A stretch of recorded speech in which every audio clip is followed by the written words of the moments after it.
দেখেন এ চাইছিল কি, ওর যে fix WordPress menu bar bug after update, ঠিক আছে, তার মানে ওর মেনু বারটা ও ফিক্স করতে চাইছে।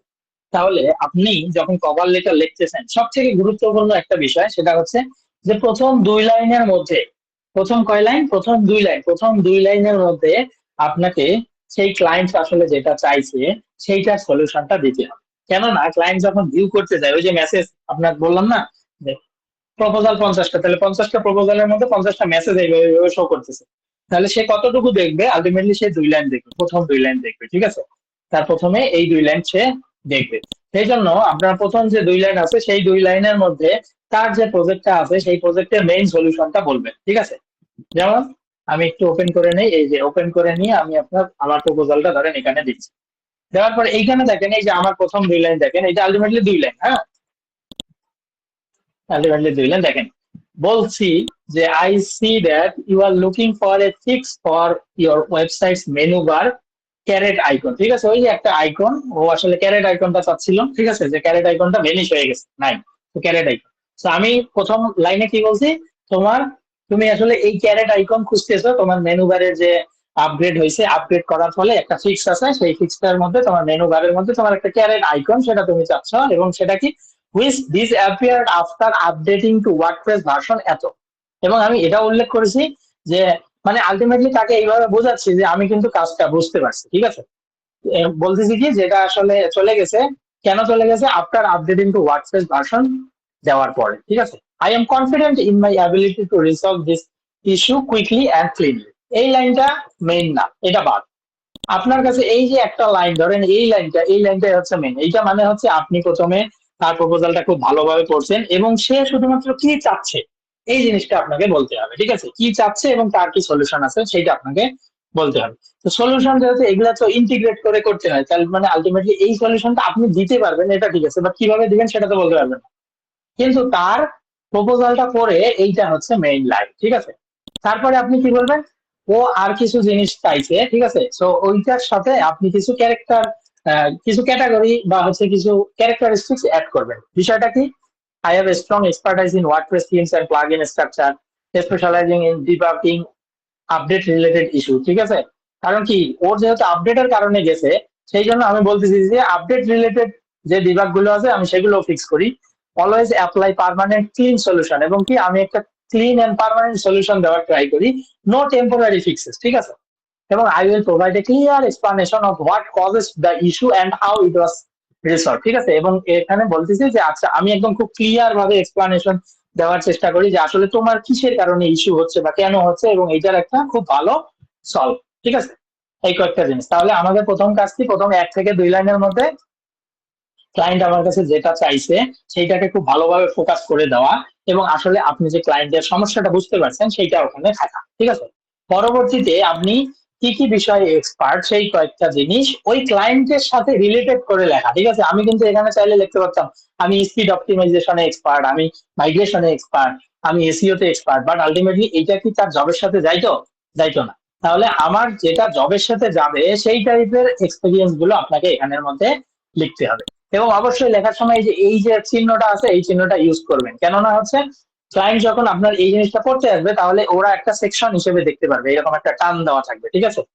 এই জিনিসটা দিলে ওরা একটা টান দেওয়ার মতো দেখতে পারবে, ঠিক আছে, তো ওইভাবেই দিবেন। বুঝিয়েন, কিন্তু আমি যেভাবে বলতেছি সেভাবেই কাজ করিয়েন। এখন এর থেকে যদি অন্যভাবে কাজ করতে চান তাহলে আপনি করিয়েন, সমস্যা নেই, ঠিক আছে, বাট যে ফলো করতে চান সেভাবে ফলো করিয়েন। এবার আসেন with several years of hands on experience. এখন আমি আমার সম্পর্কে ব্লা ব্লা বিভিন্ন যা কিছু আছে সেগুলো আমি বলছি যে আমি অনেক দিন ধরে এগুলো কাজ করি, এটা করি ওটা করি, ঠিক আছে। বাট এখান পর্যন্ত ক্লায়েন্টের আসুক আর না আসুক এটা আমার দরকার নাই, ঠিক আছে। আমার মেইন দরকার হচ্ছে প্রথম দুই লাইন, সেটা প্রথমে দেখবে, দেন দেখে যদি সে আপনার প্রপোজালটাকে ওপেন করে পরবর্তীতে বাকি জিনিসগুলো দেখবে। আচ্ছা এবার আসেন আরেকটা জিনিস, এই যে এইরকম একটা অপশন রাখবেন একটা কোশ্চেনের মতো, ঠিক আছে, can you send me your website link, that's why I can better understand the issue. এইটা মানে তাকে বোঝাচ্ছি যে তুমি যদি আমাকে তোমার ওয়েবসাইটটা সেন্ড করো তাইলে হয়তো আরো ভালোভাবে আমি সেই তোমার যে ইস্যুটা আছে সেই ইস্যুটা আরো ভালোভাবে বোঝার ট্রাই করবো, ঠিক আছে। তো এইটার মাধ্যমে আমি তাকে একটা কোশ্চেন করে রাখলাম, ঠিক আছে। তো সে হয়তো ধরেন কোনো কারণে আমার যদি প্রপোজালটা খোলে তাহলে তার ওয়েবসাইটের লিঙ্কটা হয়তো দিতে পারে, ঠিক আছে। আচ্ছা এরকম একটা কোশ্চেন রাখবেন, মানে সহজ হিসাব এখানে প্রপোজাল লেটারের মধ্যে এমন একটা কোশ্চেন রাখবেন যে কোশ্চেনটার কারণে ক্লায়েন্ট ভিতরে ঢুকলে তাকে একটা রিপ্লাই দিতে হয়, এরকম টাইপের একটা কোশ্চেন। দেন অবশ্যই আপনার কিছু পোর্টফোলিও রাখবেন, ঠিক আছে, বেস্ট কিছু পোর্টফোলিও আপনি এভাবে দিয়ে রাখবেন। এইটা সবসময় আপনি মেনটেন করবেন। বেস্ট রিগার্ডস, মুনতাসির আসলাম। এই কয়েকটা জিনিস, এই যে এইখানের মধ্যে আপনি যদি সেম টেমপ্লেট সব জায়গায় ইউজ করেন তাহলে কোনো লাভ নেই, ঠিক আছে, তাহলে জাস্ট আপনার কানেক্ট গুলো খরচ। তাহলে কয়েকটা জিনিস চেঞ্জ করতে হবে, সেটা কি, প্রথম 2 লাইন এটা প্রত্যেকবারই চেঞ্জ করতে হবে। তারপর ওইটা ওই রিলেটেড আপনার যে স্কিল আছে সেইটা আপনাকে চেঞ্জ করতে হবে, ঠিক আছে। আপনি এই জিনিসটাকে চাইলেই রাখতে পারেন সব সময় প্রত্যেকটার জন্য, ঠিক আছে, এটাতে কোনো সমস্যা নাই। অবশ্যই একটা কোশ্চেন রাখতে হবে, বাট এই কোশ্চেনটাই যে রাখতে হবে এরকম না, অবশ্যই একটা কোশ্চেন রাখতে হবে। এবং কি আপনার কিছু ডেমো রাখতে হবে, ডেমো অবশ্যই রাখতে হবে। আপনি সেম ডেমো বারবার ইউজ করতে পারেন, তাতে কোনো সমস্যা নেই। এই যে ডেমো, ডেমো ওয়েবসাইট লিঙ্ক, এটা আপনি ইউজ করতে পারেন, বাট এই কয়েকটা জিনিস বারবার চেঞ্জ করতে হবে, ঠিক আছে। এখন আসি তাহলে কিভাবে আমরা এটাকে অ্যাপ্লাই করব। তাহলে ধরেন আমি একটা কভার লেটার লিখে ফেলছি। দেখেন আমি কভার লেটারটা কেন লিখছি এটা অনুযায়ী দেখেন, ও কিন্তু 6.8.1 গেছে, এটা আমি উল্লেখ করছি। তারপর আর কি বলছে, রিকোয়ারমেন্টস বলছিল, deep understanding of WordPress themes and plugins. তাহলে আমি বলছি যে হ্যাঁ আমার এক্সপেরিয়েন্স আছে, স্ট্রং ডিবাগিং স্কিল, আমি বলে দিছি। এই ডিবাগিং স্কিলের সাথে আরেকটু অ্যাড করছি কি, আপডেট করলে যে ডিবাগিং স্কিল গুলো হয় সেগুলো আমার আছে। Ability to identify and implement proper fix, আমি কিন্তু বলে দিছি যে হ্যাঁ আমার এটা আইডেন্টিফাই করার যেমন ক্ষমতা আছে, এটা ইয়ে করারও আছে। এবং নো টেম্পোরারি বলছে, বাট আমি কি বলছি, আমার পার্মানেন্ট সলিউশন। এবং ক্লিয়ার এক্সপ্লানেশন, অবশ্যই আমি বলছি যে আমি যে সলিউশন দেবো সেই সলিউশন ক্লিয়ার হবে, ঠিক আছে। সো এই জিনিসগুলো তার সাথে মিলে গেছে। এবং সে প্রথমে যেটা চাইছে সেটা 2 লাইনে আছে। আমি কিছু ডেমো দিছি এবং সাথে একটা কি দিছি, একটা কোশ্চেন ছড়ে দিছি, ঠিক আছে। এখন আমরা যখন প্রপোজালটাকে অ্যাপ্লাই করতে যাব, সবার প্রথমে আপনি একটু ট্রাই করবেন যে ক্লায়েন্টের নাম খুঁজে পাওয়া যায় কিনা, ঠিক আছে।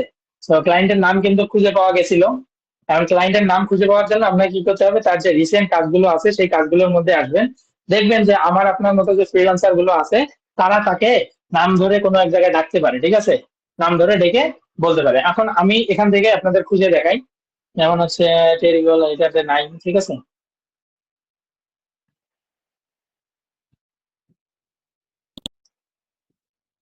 আরো আছে কিন্তু দেখেন, এবার আসবেন, এগুলা কিন্তু দেখেন টু ফ্রিল্যান্সার, ঠিক আছে, মানে এগুলা ফ্রিল্যান্সার দিছে,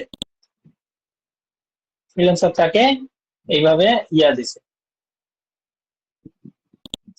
এর নাম হচ্ছে মাইলো, ঠিক আছে, আমি একটু দেখি তাও, সেদিন খুঁজে পাইছিলাম। এই এগুলাতে কোনো ফিডব্যাক দেয় নাই।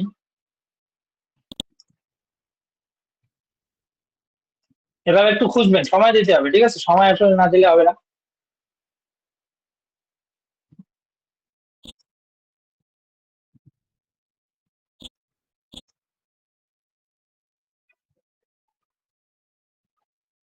আচ্ছা আরেকবার একটু খোঁজেন, সেদিন পাইছিলাম আমি বলতে, তাহলে হয়তো তার নতুন প্রজেক্ট আসার কারণে প্রতিষ্ঠা প্রতিষ্ঠা বেশি আবার দেখা যায় না তো, ঠিক আছে। তো নতুন নতুন আসার কারণে চলে গেছে। আরেকবার একটু দেখি, হ্যাঁ। এই যে ফ্রিল্যান্সার যারা আছে, ফ্রিল্যান্সার গুলো ওর নাম ধরে কোনো একটা রিপ্লাই দিতে পারে, তখন আপনি ওখান থেকে ওর নামটা দিবেন, নামটা যদি না পান তাহলে ট্রান্সফার দিবেন, ঠিক আছে।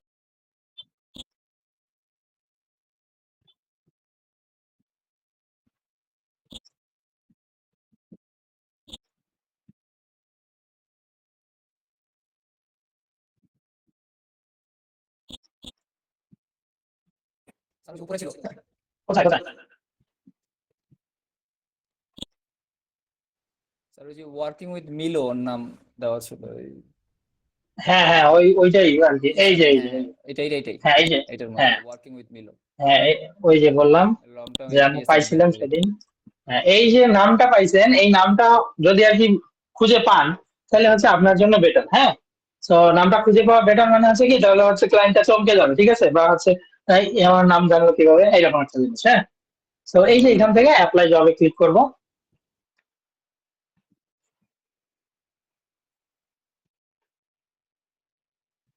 অ্যাপ্লাই জবে ক্লিক করার পর এই যে আমি বলছিলাম যে আপনার কোন প্রোফাইল দিয়ে প্রথমে অ্যাপ্লাই করবেন, এখান থেকে আপনি সিলেক্ট করে দিতে পারবেন, হ্যাঁ। এটা হচ্ছে জেনারেল প্রোফাইল, ওয়েব ডিজাইন, আর একটা যদি থাকতো তাহলে দুইটা, হ্যাঁ। তো আপনি কোনটা দিয়ে দিবেন, আমরা প্রথম অবস্থায় জেনারেল প্রোফাইল দিয়ে দেবো। জেনারেল প্রোফাইল মানে হচ্ছে আপনার যতগুলো ওই যে পোর্টফোলিও আছে সবগুলো পোর্টফোলিও তারা প্রথমেই দেখতে পারবে, এইটা। আর আপনি যদি ওয়েব ডিজাইন দেন, ধরেন আমার ওয়েব ডিজাইনের আন্ডারে শুধুমাত্র 20টা প্রজেক্ট আছে, তাহলে সে প্রথমে সেটা দেখবে। দেন পরবর্তীতে আপনাকে যদি ফাইন্ড আউট করতে হয় তখন আপনার ভিতরে এসে বাকিটা দেখতে পারে, ঠিক আছে। তো এই জন্য প্রথম অবস্থায় জেনারেল প্রোফাইল দিয়ে আমাদের কানেক্টর প্রপোজাল পাঠানো ভালো। আচ্ছা, এখন এখান থেকে আপনি দেখতে পারবেন যে এখানে প্রপোজাল পাঠাইতে আপনার কতটা কানেক্ট লাগবে। এখানে দেখাচ্ছে যে আমার 11টা কানেক্ট লাগবে, ঠিক আছে। তো এখান থেকে পাশাপাশি আরো একটা জিনিস দেখতে পারবেন যে আপনার যতগুলো কানেক্ট আছে, আপনি যদি কোনো কারণে এখানে প্রপোজাল পাঠান তাহলে আপনার রিমেইনিং কতটা থাকবে সেটাও দেখতে পারবেন। আচ্ছা, তারপরে নিচের দিকে আসবেন, দেখা থাকবে জব ডিটেলস সবকিছু, মানে ও যেটা চাইছে সেটা থাকবে। দেন এই যে এখানে টার্মস এর মধ্যে আপনারা এখান থেকে সিলেক্ট করতে পারবেন যে বাই মাইলস্টোন, আর একটা হচ্ছে বাই প্রজেক্ট। ঠিক আছে, মাইলস্টোন মানে হচ্ছে কি আপনি ওই ক্লায়েন্টের ধরেন যে $100 কাজ, প্রথমে $30 নেবেন, তারপর $10 নেবেন, $20 নেবেন, এইভাবে। ঠিক আছে, মানে হচ্ছে ধাপে ধাপে যে টাকাটা নেওয়া সেটা হচ্ছে মাইলস্টোন। আর বাই প্রজেক্ট মানে হচ্ছে ফুল প্রজেক্টের উপর। সো যেগুলো ছোট কাজ হয় সেই ছোট কাজগুলোতে আমরা ডিরেক্ট বাই প্রজেক্টের উপরে টাকাটা নেই। ঠিক আছে, এগুলো ছোট কাজ, মোটামুটি $100 থেকে $150 পর্যন্ত, সেগুলো বাই প্রজেক্টে নেওয়ার চেষ্টা করবেন। এখন ক্লায়েন্ট যদি আবার বলে রাখে যে তুমি হচ্ছে মাইলস্টোনে নাও, তাহলে তাও সমস্যা নেই। ঠিক আছে, তো ক্লায়েন্ট এখানে বলবে না আসলে মাইলস্টোন না প্রজেক্ট, এটা হচ্ছে আপনার উপর ডিপেন্ড করবে। তো দেখবেন আসলে প্রাইস কিরকম তার উপর। তো বাই প্রজেক্ট আমি 15 দিচ্ছি। ঠিক আছে, এবং এখান থেকে আপনাকে চার্জ কাটবে হচ্ছে 10%, আপনার 10% চার্জ কাটার পরে আপনার থাকবে 13.50। ঠিক আছে, এইটা থাকবে বাই প্রজেক্ট। আর বাই মাইলস্টোনে আপনি এখানে ডেসক্রিপশন দিতে পারেন যে আমি 3 ধাপে টাকা নেব। ঠিক আছে, তার মধ্যে অ্যামাউন্ট হচ্ছে এইরকম, ডিউ ডেট আমি কবে কবে নেব। ঠিক আছে, এই জিনিসগুলো এখানে থাকবে। তো আপাতত এটা যেহেতু ছোট, আমি বাই প্রজেক্ট দিয়ে রাখলাম। How long will the project task, এখানে আপওয়ার্কের মধ্যে আপনার ওইরকম ফাইবারের মতো ওই যে 7 দিন 3 দিন এরকম কিছু নাই। ঠিক আছে, আপওয়ার্কে আপনার ক্লায়েন্ট যতক্ষণ না পর্যন্ত চেপতেছে, ঠিক আছে, বা হচ্ছে ক্লায়েন্ট আপনাকে বলছে যে আচ্ছা আমাকে 10 দিনের মধ্যে করে দাও, সো 10 দিনের মধ্যে। ঠিক আছে, এরকম কোনো টাইম লিমিট নাই। বাট তো এরকম একটা ইয়ে থাকে, সেটা হচ্ছে কি less than 1 month, 1 to 3, 3 to 6, এবং more than 6 months। জাস্ট এটা হচ্ছে ছোট্ট কাজ, আপনি জাস্ট দিয়ে দেন less than 1 month। দেন ক্লায়েন্ট যদি আপনাকে হায়ার করে, ক্লায়েন্টের সাথে ইনবক্সে কথা বলবেন যে আসলে তোমার কাছে সময় আছে কতটুকু। ঠিক আছে, দেন আসেন কভার লেটার, সব থেকে ইম্পর্টেন্ট বিষয়। কভার লেটারে আসবো, আমি আমার কভার লেটারটা পেস্ট করে দিচ্ছি। ঠিক আছে, আমি কি দেবো, হাই মিলো বা মাইলো যেটাই হোক। ঠিক আছে, দিলাম। এই হাই মাইলো এই কথাটাও কিন্তু তার কাছে যাবে। ঠিক আছে, ওই যে বলছি 2 লাইন আর হচ্ছে এইটা, হ্যাঁ, সবগুলো যাবে। তো এই যে কভার লেটারটা নেন এবং এখানে বসায় দেন।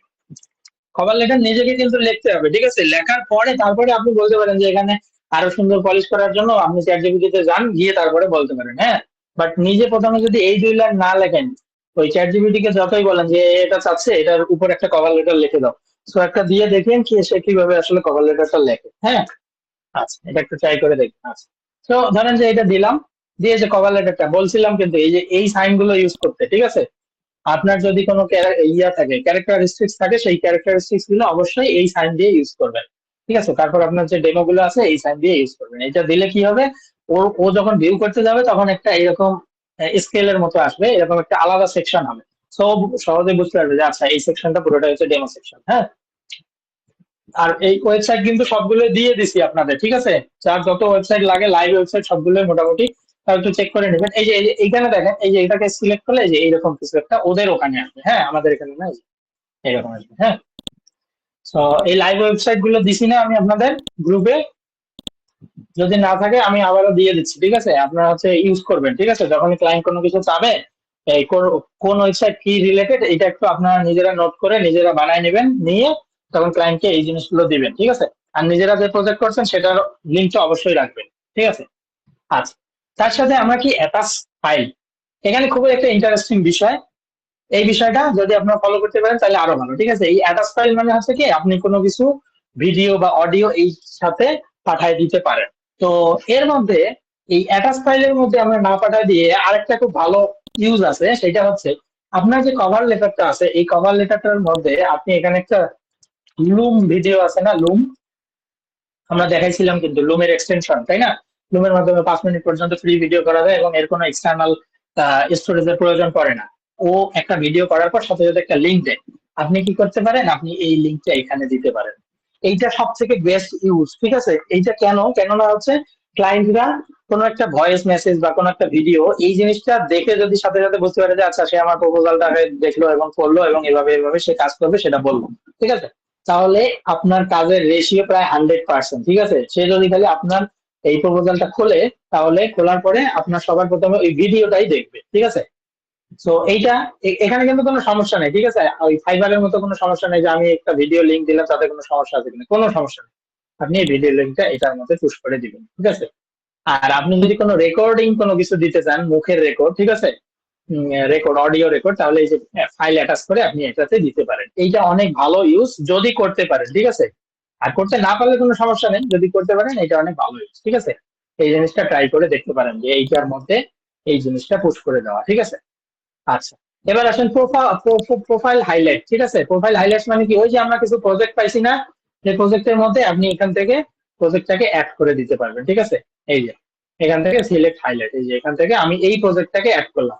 কিন্তু ধরেন যে আসলে এইটা তো আমার কি চাইছে, একটা মেনু বার ফিক্স করা, তো আপনি যে প্রজেক্ট গুলো অ্যাড করছেন তার মধ্যে একটা আছে মেনু বার ফিক্স করার একটা প্রজেক্ট, তাহলে আপনি ওই প্রজেক্টটা এইভাবে শো করাই দিবেন, ঠিক আছে, যেটা ওইটার সাথে রিলেটেড। হ্যাঁ, এইভাবে শো করাই দিবেন, দিয়ে অ্যাড টু হাইলাইট, তার মানে ও যখন খুলতে যাবে তখন এইটা তার সামনে আসবে। এবং অ্যাড সার্টিফিকেট, আপনার যদি কোনো এক্সিস্টিং সার্টিফিকেট থাকে ওই রিলেটেড, তাহলে সেই সার্টিফিকেট গুলো ধরাই দিবেন। যেমন আমি এসইওর কাজ যদি এটা হইতো, তাহলে আমি কি এইটাকে সার্টিফিকেটটা ওর সাথে অ্যাড করে দিতাম, ঠিক আছে। দিয়ে জাস্ট এখানে কি আসবে, আপনাদের সাবমিট প্রপোজাল।